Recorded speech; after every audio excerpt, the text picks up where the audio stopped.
Assalamualaikum warahmatullahi wabarakatuh.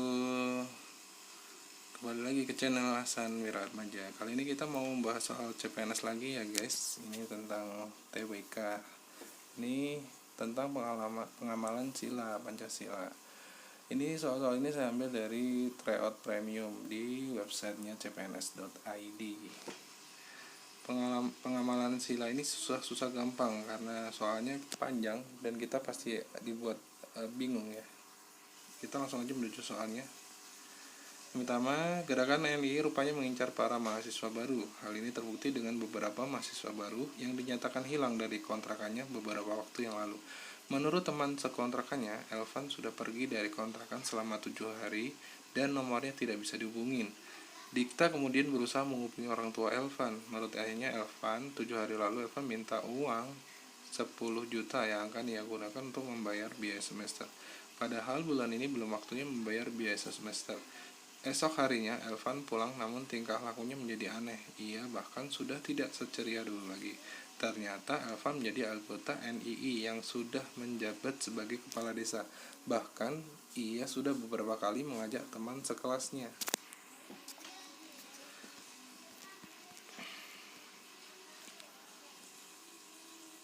Untuk mengikutinya, namun Elvan tidak berhasil membujuk teman.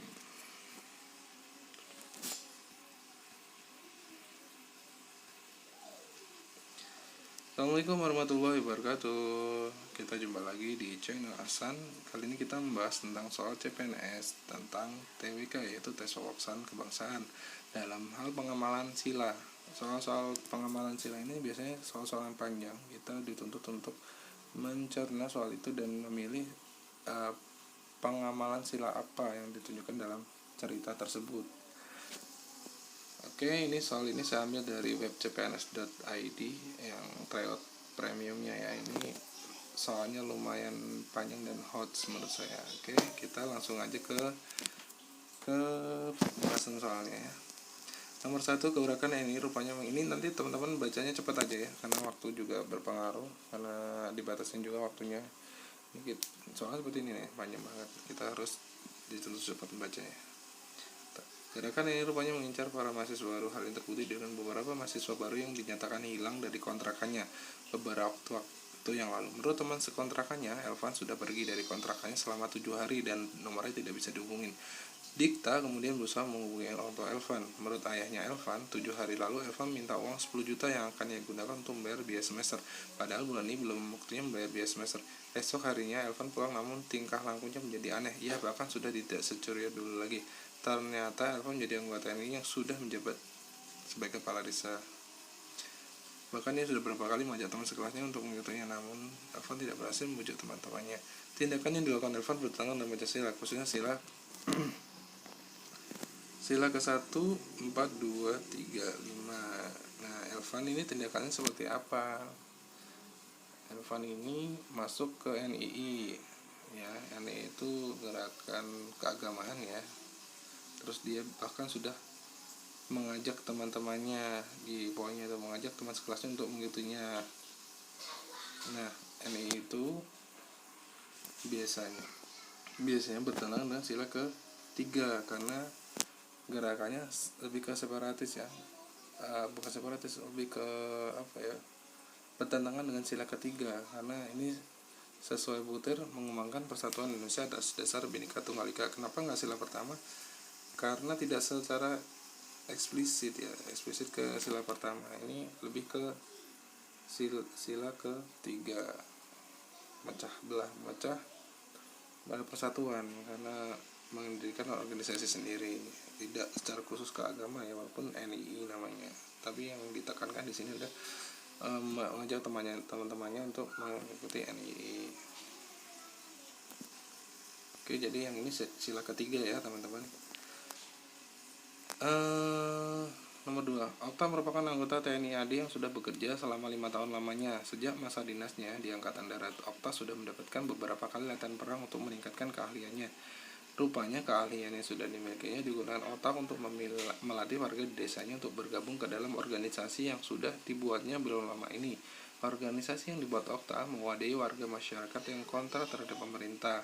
Diharapkan dengan adanya organisasi, Okta bisa menyebarkan paham anti NKRI terhadap para anggotanya. Tindakan yang dilakukan oleh Okta bertentangan dengan Pancasila, khususnya sila ke. Nah, ini hampir mirip nih dengan soal nomor 1 tadi. Ya, ini memecah persatuan ya. Jelas tindakan Okta di sini memecah persatuan karena berusaha melawan pemerintah. Jadi jawabannya di sila ketiga.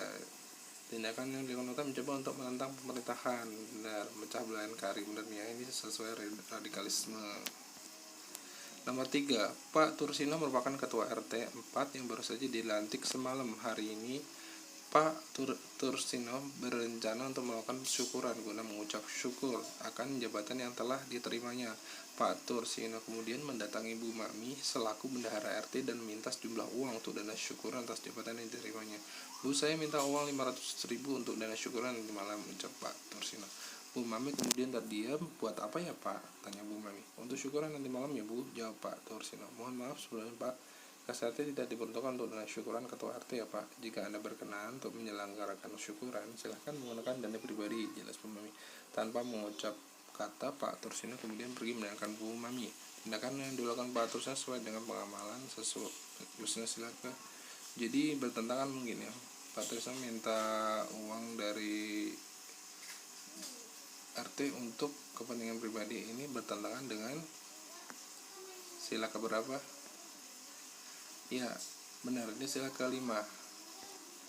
Karena dana RT itu untuk kepentingan umum ya. Nah, tindakan Pak Sunil ini sesuai dengan pemahaman ini tidak menggunakan hak milik untuk bertentangan dengan atau merugikan kepentingan umum. Jadi sila kelima, keadilan sosial itu untuk kepentingan umum ya. Ini benar sekali.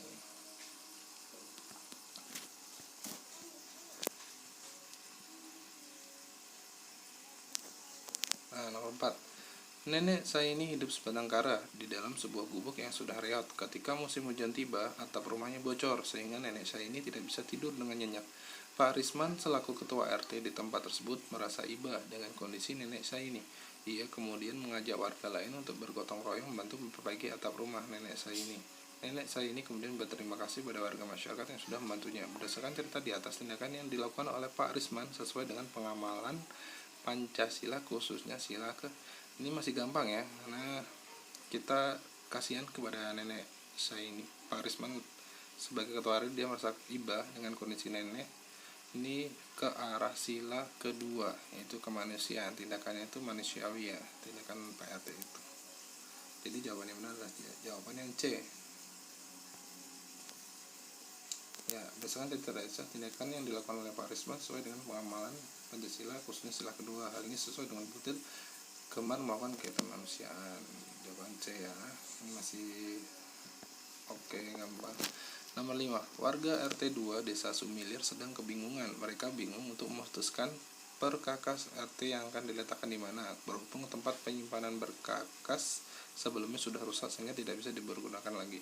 Ditambah lagi, kas RT saat ini sedang menipis sehingga tidak cukup lagi jika harus membangun penyimpanan berkakas di tempat yang baru. Di tengah kebingungan tersebut, di tengah Pak Tono menawarkan rumahnya untuk dijadikan tempat penyimpanan perkakas RT yang baru. Hal ini dikarenakan Pak Tono memiliki 2 rumah. Salah satu rumahnya tidak digunakan sehingga bisa digunakan sebagai tempat penyimpanan perkakas RT yang baru. Berdasarkan cerita di atas, sikap yang ditunjukkan Pak sesuai dengan pengamalan sila Pancasila ke, ayo ini yang kemana? Jadi Pak Tono melakukan kebaikan seperti itu ya, dia menawarkan rumah yang tidak dipakai untuk penyimpanan perkakas RT yang baru. Sila kemana? 1, 4, 2, 3, 5. Ya, jawabannya adalah sila ke-3. Kenapa? Berdasarkan cerita di atas, sikap yang ditunjukkan Pak Tono itu rela berkorban untuk kepentingan negara. Mungkin teman-teman terjebak di sila ke-5 ya, keadilan sosial. Nah, ini agak rancu memang antara 3 dan 5. Ternyata sikap Pak Tono itu karena itu untuk kepentingan umum ya, untuk desa. Dia bersedia berkorban rumahnya untuk dijadikan tempat perkakas. Jadi ini masuk ke sila 3.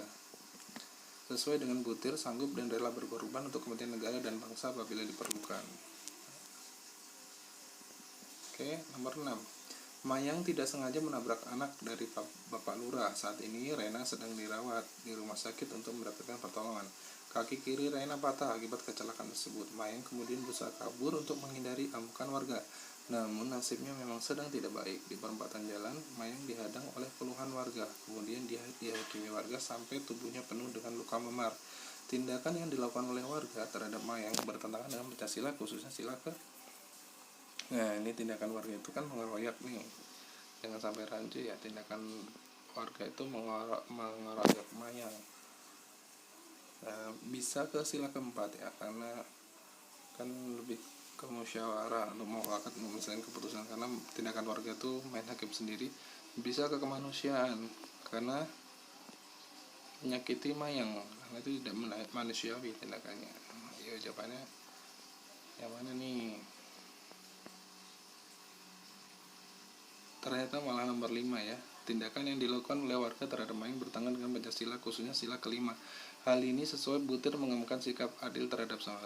Mayang tidak diberi keadilan karena warga malah main hakim sendiri. Nah, ini sangat ini ya, terpancing ya. Oke, mungkin itu saja review dari saya. Nanti kita lanjut lagi. Terima kasih.